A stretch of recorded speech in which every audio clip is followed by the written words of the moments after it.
嗨，大家，今天要讲的故事是关于我前年生日的故事。但是在故事之前呢，我要先小小介绍一下一个人。用一句话介绍他的话，大概会是他是我大学时期的大腿小黎。嗨，大腿！我的考试、我的作业、我的出席率，如果没有他的话，我应该会在就学中或是肄业。希望我妈这一辈子都不会看到这个影片。另外，她也是我大学时期的第二个妈。为什么这样说呢？因为她最喜欢问的一句话就是嗨，吃饭了没？世界上第一个会管我3餐的是我妈，第二个是小黎。你就差每个月没有给我生活费。故事是这样的，在一个风和日丽的下午，我准备开始睡觉。等，你问我为什么是下午开始睡觉？不要问，你会怕。更正，是我会怕。大概在下午4点，我在我房间睡得很死，有多死？我爸、我妈、我弟，没有任何一个人知道我在房间里睡觉。我根本就彻底死透了，我甚至可以跟我阿妈打招呼。真的只差没有死亡宣告。就在我准备宣布死亡宣告时，有人开了我的房间门。谁啦？是没有看到我在睡觉吗？哦，起床气要上来了，还没有睡饱，不要逼我起床谁啦？嗨，好。你怎么会在我房间？哦，我现在是在做梦，对，我还没有醒。这不是梦，这不是梦。我一起床就看到我的大学大腿啊，不是，我一起床就看到我大学朋友在我房间里，然后我看了一下大腿，再看一下手机，300通未接来电是3小，请问是世界末日要到了是不是？好，先不管世界末日了，先让这个故事回到上一个。这个时候的 Holly 进入深层睡眠。今天是 Holly 的生日，今天计划是买一个蛋糕，去 Holly 家帮他庆生，去顶楼跳。虽然路途漫长，但是边骑车边唱歌，1个小时很快就过去了。好期待他会有什么样的表情啊！哇，你怎么大老远跑来我家啊？哦，你干嘛啦？我家很远呢，你家很有心你人怎么那么好？并没有。好不容易到了 Holly 家，希望蛋糕没有融化。我先打个电话好了。哭啊！打了1个小时没有人接是怎样？睡死了吗？bingo，你猜对咯。电话打不通，蛋糕感觉已经融化了。脖子上戴的安全帽好重，精神状态好累。我真的还需要这个朋友吗？我真的要按门铃了，我要按了。门就这样开了，也没有人问我一下是谁吗 ？Happy，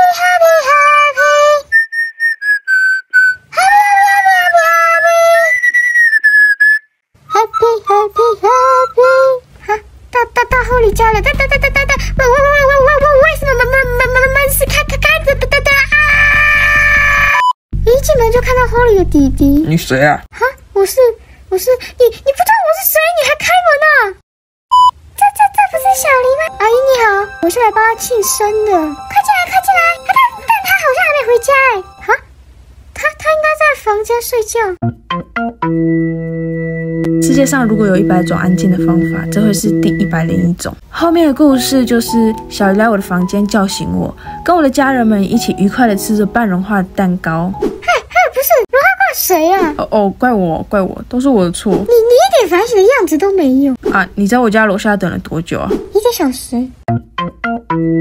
世界上如果有100种安静的方法，这会是第102种。说心里话，庆祝生日这件事情对我来说一直都没有一个特别的回忆，因为我生日是在暑假，所以从小到大几乎没有什么朋友会特地帮我在暑假庆生。幼稚园看着别的小朋友戴着生日帽，提着乖乖桶到处发，幻想自己有一天也可以拿着乖乖桶，在生日当天早早起床，整理书包，背上书包，准备出门，才发现自己的生日不用去学校。国小时收到最多卡片的时候是我转学的那天，还是老师强迫班上的同学写给我。国中甚至被朋友说好你生日在暑假，这样我们就不用帮你庆生了。但其实也就是朋友之间打打嘴炮，就是我先认真了，对，就是认真的难过。高中时有一群朋友问我的生日是什么时候，但是他们问完我生日之后就没有后续了。后面才知道他们是在找吃饭可以打折当月寿星，但因为我不是当月寿星，所以也就没有被找去吃饭。高3毕业时，几个朋友送了我一顶安全帽，还有大家一起写的生日卡片。白痴还送什么生日礼物吧？写啊，就算上面有人是用代写的，就算现在很多都没有联络了，但东西我都一直留着，因为那是我人生中第一次在生日那天收到的礼物。上了大学后，我没有在过生日啊，这样说很酷，生日而已，没有什么好庆祝的，让大家觉得我一开始就不在乎生日这种东西。生日每年都有东西，谁稀罕呢？没有期待就没有伤害。但只有我自己知道，我想吃蛋糕，我想要许3个愿望，我想要跟蛋糕一起拍拍照，我想要当天有人跟我说生日快乐。生日快乐，吹蜡烛吧！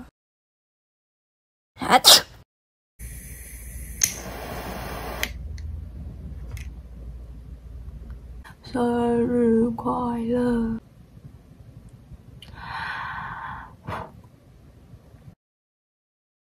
耶！我录完了。如果你喜欢这支影片，欢迎在底下按赞留言啊！对了，我的贴图呢，在前2天还是前3天上架了。最新贴图 Holy 冒号，今天很呛是吧？那也非常感谢有购买的大家，因为我看后台数据，这组贴图简直是超乎我的想象，它居然到排行榜第1名，我真的是受宠若惊，我没有想过。Never 没有想过，然后就是如果有兴趣的话，大家可以去买。就算他卖了很多组，我还是要宣传一下吧。然后影片的后面几乎都是我自己的心里话啦，然后其实也蛮多人不会看到后面的。但是上次有一个粉丝跟我说，他很喜欢看我后面讲话的样子。你知道吗？我也很喜欢你哦。那影片结束啦，就这样，拜拜。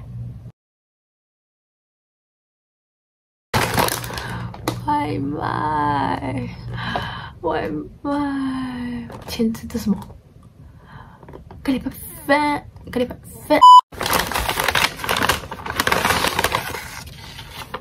哎，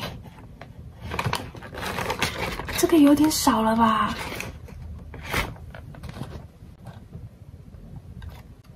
麦当劳大叔，我卫生纸，4块麦克鸡，麦香鱼，它是我们的主角。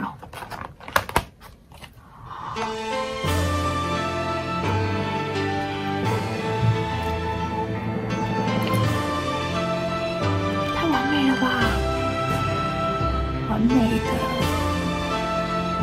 太香了，完美的麦香鱼，最惨了，这样，